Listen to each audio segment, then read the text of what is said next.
Ciao e bentornati, welcome back to Pillole D'Italiano. Nell'episodio di oggi, episodio numero 127, vedremo assieme 3 errori molto comuni che forse avete fatto nei giorni scorsi o sarete tentati di fare proprio adesso nel periodo delle feste.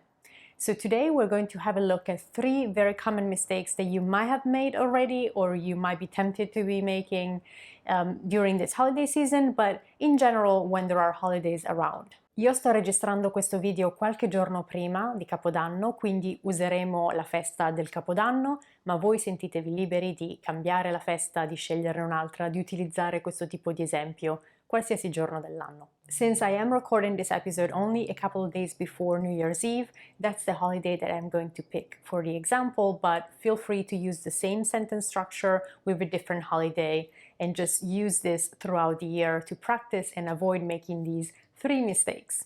Allora, quali sono questi errori? What are these mistakes? Think of the way that you would be tempted to translate a sentence such as, "It's going to be a very busy week. We will gather with friends to celebrate New Year's Eve." You have it? How would you say it? If you have not watched yet one of my episodes on how to say busy in Italian, I'm going to link it up here if you want to catch up on it right now, you would be tempted to say sarà una settimana occupata. And that's already the first mistake, because we would actually say sarà una settimana impegnativa. Busy as in full of impegni, commitments. So the first mistake you might be making is to say sarà una settimana occupata, while instead you should say sarà una settimana impegnativa. And why is it going to be una settimana impegnativa? Because we will gather with friends. Now, a lot of English speakers will use the verb raccogliere and say raccoglieremo con amici. Raccogliere is the verb that we use to pick something up from the ground, to pick fruit from a tree, but not to gather. Well, I guess you could also gather belongings, but not to gather with people.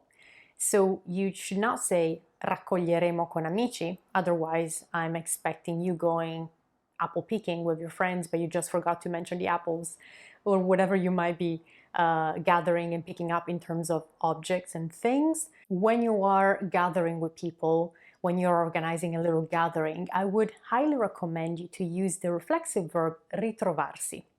Ritrovarsi con degli amici. Literally to find yourself again with some friends. So you could say ci ritroveremo con degli amici. Ci ritroveremo con degli amici. We will find each other again with friends.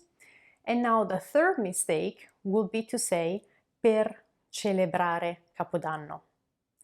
Per celebrare, when you want to say in order to celebrate New Year's Eve, well, in Italian we don't use the verb celebrare with the same meaning.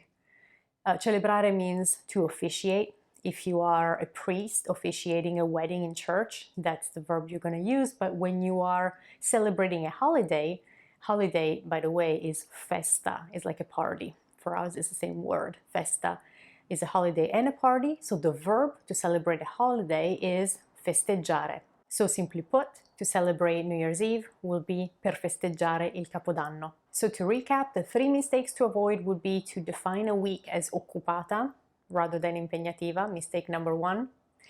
To say that you will gather with friends using the verb raccogliere, no, mistake number 2, use ritrovarsi. And the third mistake is going to be to use the verb celebrare when you want to say celebrate a party, but you're not the officiant, so you should use festeggiare instead. Vi è piaciuto questo episodio? Vi è stato utile? Fatemi sapere, lasciatemi un commento, let me know if this episode was useful at all.